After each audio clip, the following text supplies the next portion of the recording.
জীবনে এমন কিছু কাজ রয়েছে যা আমাদের কখনোই করা উচিত নয়, যেমন আশা করা। যদি আপনি আশা করেন আর আপনার আশা পূর্ণ না হয়, আপনি খুবই কষ্ট পাবেন।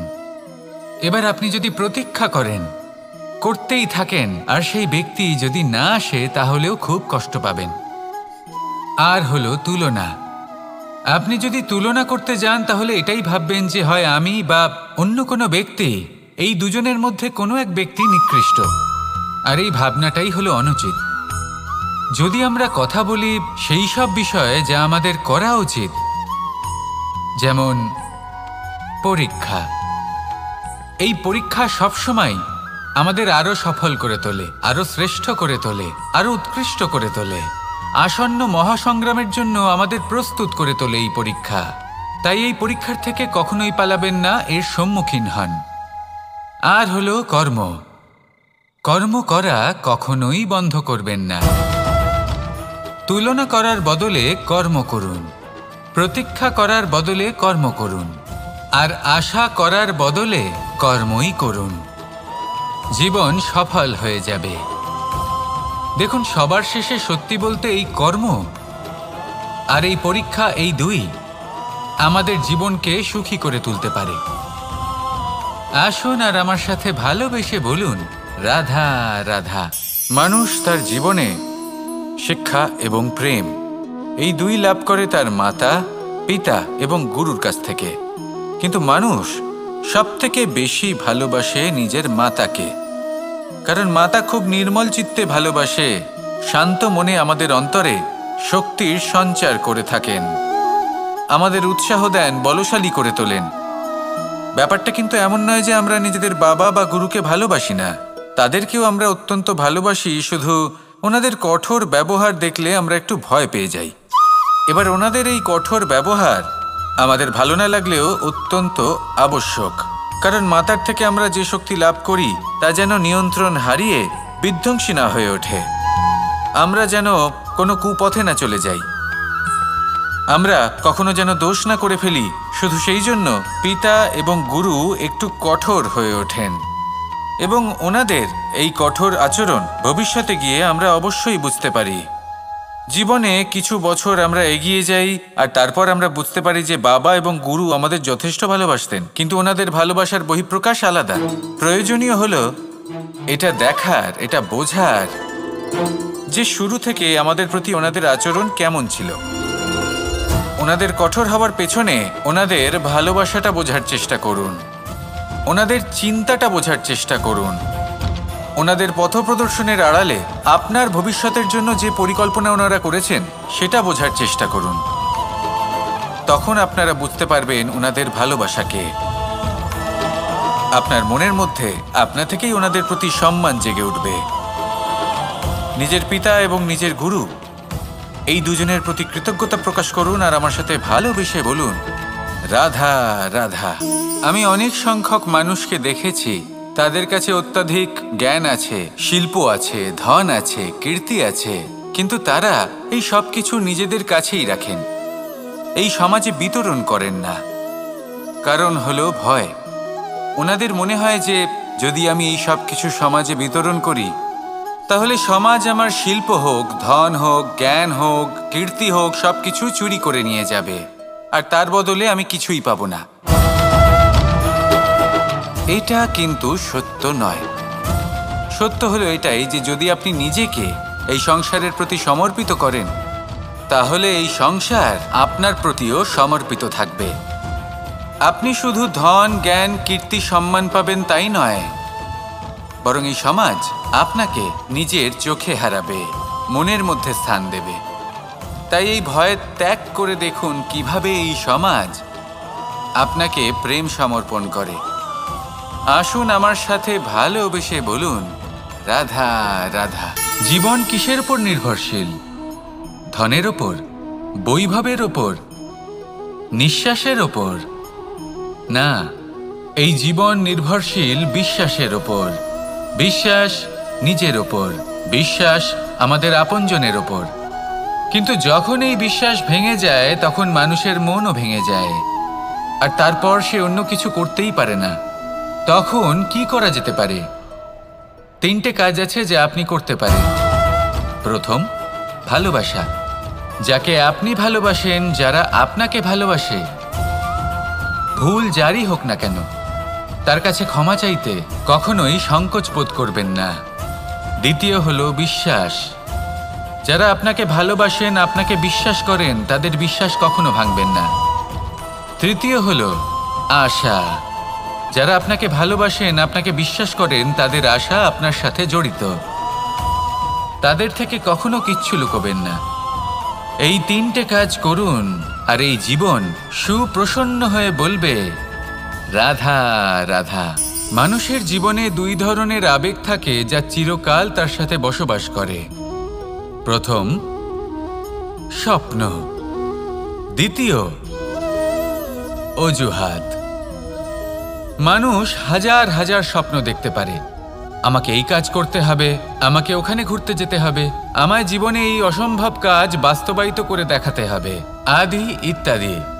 এবার ঠিক যেমন স্বপ্ন দেখেন, সেইভাবে অজুহাতও খুঁজে নিয়ে আসেন।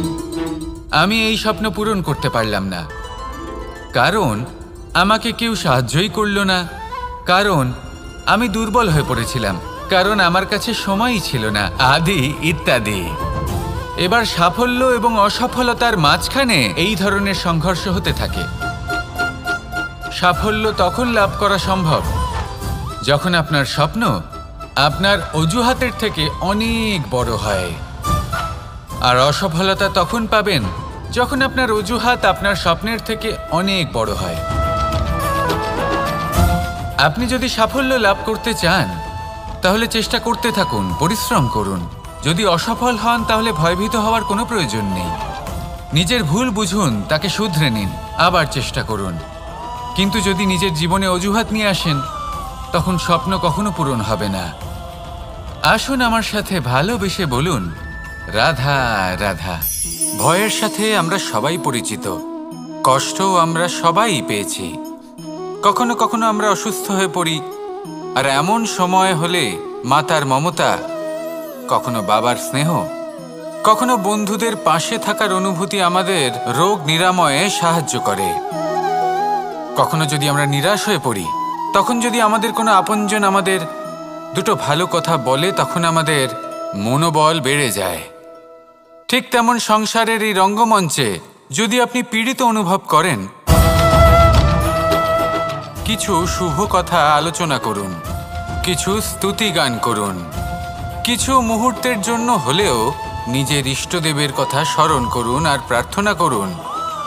সাহস বাড়বে, শক্তিও বৃদ্ধি পাবে এবং সামনে এগিয়ে চলার পথও দেখতে পাবেন। তখন এই মন প্রসন্ন হয়ে বলবে, রাধা রাধা। কখনো কখনো অন্ধকারের সাথে লড়াই করার জন্য আমরা প্রদীপ জ্বালাই। এতে প্রথমে সলতে রাখি, তারপর তেল ঢালি, তারপর আগুন জেলে এটা প্রজ্বলিত করি। তারপর একটা সময় আসে যখন এই প্রদীপ নিভে যায়। কারণটা কি? কারণ কি এটা যে প্রদীপের প্রকাশমান হওয়ার ক্ষমতা সমাপ্ত হয়েছে?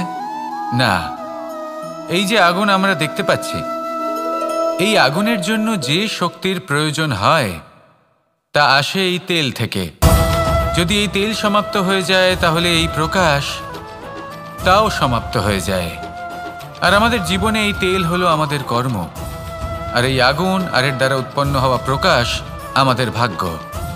যত আমাদের কর্ম ক্ষীণ হতে থাকবে, আমাদের ভাগ্য সৌভাগ্য কোথাও না কোথাও লুপ্ত হয়ে যাবে। যে উজ্জ্বল ভবিষ্যৎ আমরা চাইছি, তা কখনো লাভ করতে পারবো না যদি কর্ম না করি। ঠিক যেমন তেল ছাড়া অগ্নি উৎপন্ন হয় না, তেমনি কর্ম ছাড়া সৌভাগ্য হয় না। আর যেমন কর্ম, তেমন ভাগ্য।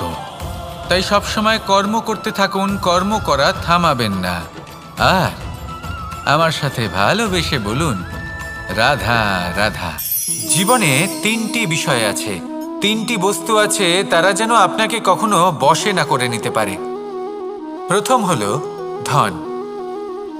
ধন যতক্ষণ আপনি ব্যবহার করতে থাকেন, যতক্ষণ তা আপনার কাজে আসছে, ততক্ষণ ঠিক আছে, এই ধন আপনার কাছে অমৃত। কিন্তু যখন এই ধন আপনাকে ব্যবহার করতে শুরু করে, বুঝে যাবেন যে আপনার পতনের সময় শুরু হয়েছে। দ্বিতীয় বিষয়, ফেলে আসা অতীত। যাই করুন আপনি অতীত পাল্টাতে পারবেন না, আর এই সত্যিটা আপনিও জানেন। কিন্তু তাও এর বশবর্তী আমরা হয়ে পড়ি, আর যখন তাই হয় তখন এই সংসারে আমরা যেখানেই যাই না কেন, যত বড়ই সুখ লাভ করি না কেন, সেই সব আমাদের কাছে তিক্ত বলে মনে হয়। তৃতীয় বিষয়, আপনার আশেপাশের মানুষ ভিন্ন ভিন্ন ধরনের মানুষ হয়, যাদের চিন্তা ভাবনা এবং দৃষ্টিভঙ্গি ভিন্ন ভিন্ন প্রকারের। যদি এদের বশবর্তী আপনি হয়ে পড়েন, তাহলে কেউ বলবে এটা করো, এটা ভালো, কেউ বলবে এটা করো না, ওটা করো, ওটা ভালো কাজ, কেউ বলবে এই দুটোই করো না, অন্য কিছু করো। এই কথাগুলিতে আপনি এতটাই জড়িয়ে পড়বেন যে আপনি লক্ষ্যভ্রষ্ট হয়ে পড়বেন। তাই এই 3 বিষয় থেকে সাবধানে থাকবেন। যদি কোনো কিছু বশ করতে হয়, তাহলে আপনাকে বশ করতে হবে আপনার আজকে, নিজের বর্তমানকে। এটা খুব প্রয়োজনীয়। এটা ভাববেন যে এই সময়ের সদ্ব্যবহার আমি কিভাবে করব, সময়কে শাসন কিভাবে করব, ওই কর্ম কিভাবে করব যাতে ভবিষ্যতে কখনো আমার আফসোস না হয়, বরং এই সংসার আমাকে নিয়ে গর্ব করবে, সেই কর্ম করুন। আর যখন আপনি এটা শিখে নেবেন, তখন আপনি নিজেই নিজেকে প্রকৃত অর্থে ভাগ্যশালী করে তুলবেন। আসুন আমার সাথে ভালোবেসে বলুন, রাধা রাধা। অনেক সময় আমরা কারোর নীরবতাকে তার দুর্বলতা ভেবে বসি। হতেই পারে সেই ব্যক্তি উত্তর দিতে চাইছেন না, হতে পারে অন্য কোনো কারণ আছে যা আমরা বুঝতেই পারছি না। সেই জন্য তাকে দুর্বল ভেবে নেওয়া অনুচিত। দেখতে গেলে এই বিশাল সমুদ্র এও কিন্তু নীরব, শান্ত হয়। কিন্তু যখন সে রুদ্র মূর্তি ধারণ করে তখন কি হয়? সমগ্র সংসারকে বিনাশের পথে নিয়ে যায় এই সমুদ্র, প্রলয় সৃষ্টি করে। সেই জন্য কারোর সহ্য শক্তিকে দুর্বলতা বলে মনে করবেন না, কারণ যদি এই নীরবতা নিজেকে ভেঙে বেরিয়ে আসে, তাহলে তা বিনাশের সমস্ত সীমা পার করে যেতে পারে। তাই এই নীরবতাকে সবসময় বুঝুন, সবসময় একে সম্মান করতে শিখুন, আর আমার সাথে ভালোবেসে বলুন, রাধা রাধা। কখনো কোনো চাতক পাখিকে দেখেছেন? কথায় আছে যে বছরে মাত্র একবার সে তার তৃষ্ণা মিটিয়ে থাকে, আর তাও আকাশে ভেসে থাকা মেঘের দ্বারা ঘটানো বৃষ্টির জলের ফোঁটা থেকে। আর কোথাও থেকে সে তার তৃষ্ণা পূরণ করে না। সারা বছর সে নিদারুণ গরম সহ্য করে, তীব্র শীতও সহ্য করে, শুধু এই আশা নিয়ে যে বছরে একবার অন্তত সেই মেঘের ঘনঘটা হবে, বৃষ্টি হবে, আর সে তার তৃষ্ণা নিবারণ করবে। এটা আসলে কি? এটা আসলে বিশ্বাস। সেই বিশ্বাস যে বছরে একবার সেই মেঘ আসবে তৃষ্ণা নিবারণ করতে। যেমন দেখুন, একটা সূর্যমুখী ফুল সারা রাত অন্ধকারের সাথে যুদ্ধ করে, কারণ তার বিশ্বাস যে ভোরবেলায় সূর্য তাকে অবশ্যই দর্শন দেবেন। সেটাও বিশ্বাস ছিল যার ওপর ভরসা করে মনু একটা নৌকা নিয়ে বেরিয়ে পড়েছিলেন এবং সমস্ত সৃষ্টিকে প্রলয়ের হাত থেকে বাঁচিয়েছিলেন। সেটাও ছিল ভালোবাসার প্রতি বিশ্বাস, যার ওপর ভরসা করে বানর এবং ভাল্লুক সেনা নিয়ে শ্রীরাম আক্রমণ করেছিলেন সমস্ত বরদানপ্রাপ্ত অসুরগণ এবং রাক্ষসগণের লঙ্কায়, এবং জয় লাভ করেছিলেন। এই বিশ্বাসই হল এই বিশ্বের আশা। বিশ্বাস রাখুন যে আপনি হলেন সর্বশ্রেষ্ঠ এবং শুধুই নিজের কর্ম করতে থাকুন। এই বিশ্বাসের আশাই আপনাকে প্রতি মুহূর্তে বল প্রদান করবে। এ হলো আমার বিশ্বাস। আসুন আর আমার সাথে ভালোবেসে বলুন, রাধা রাধা। যোগাসন। যোগাসনে আসন অত্যন্ত গুরুত্বপূর্ণ। এবার আমি বলবো সবথেকে শ্রেষ্ঠ আসন কোনটি। আশ্বাস। নিজেকে আশ্বস্ত করতে থাকুন যে আমি আছি, সব ঠিক হবে, যা হচ্ছে ভালোর জন্য হচ্ছে। এই আশ্বাস আপনাকে জীবনে এমন ধন্যাত্মক বিশ্বাস দেবে যে আপনি বড় বড় সমস্যার সমাধান করতে পারবেন। এবার যদি কথা বলি সবথেকে কঠিন সময়ের, তাহলে সেটা হলো বিচ্ছেদের। যা মা সীতাকে সহ্য করতে হয়েছে শ্রীরামের জন্য রাধা কৃষ্ণকেও সহ্য করতে হয়েছে। যে ব্যক্তি বিচ্ছেদের সময় সঠিক পথে চলে এসেছে সে জীবনে অনেক শ্রেষ্ঠ স্থানে অবশ্যই পৌঁছতে পারবে। এবার যদি কথা বলি সবথেকে জরুরি এবং গুরুত্বপূর্ণ সময়ের, তাহলে সেটা হলো সংযোগ। সকলকে সাহায্য করতে থাকুন। আপনি অন্যদের সাহায্য করে তাদের যত আনন্দ দিতে পারবেন ততটাই আনন্দ আপনারও জীবনে অবশ্যই আসবে। আসুন আর আমার সাথে ভালোবেসে বলুন, রাধা রাধা।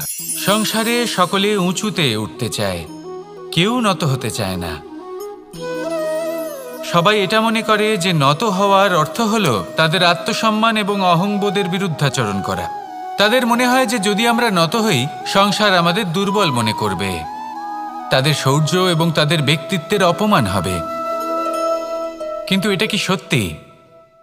প্রত্যেকবার নত হওয়ার অর্থ কি সম্মানহানি হওয়া? কখনোই নয়। আপনি নিজের জীবনকেই দেখে নিন। আপনার কোনো অমূল্য জিনিস যদি নিচে পড়ে যায় তাহলে তাকে কিভাবে তোলেন? সেই বস্তুকে তোলার জন্য আপনাকে নত হতেই হবে। আপনি বড়দের আশীর্বাদ কিভাবে লাভ করেন? আপনি নত হয়ে তবেই তাদের আশীর্বাদ লাভ করতে পারেন, তাই না?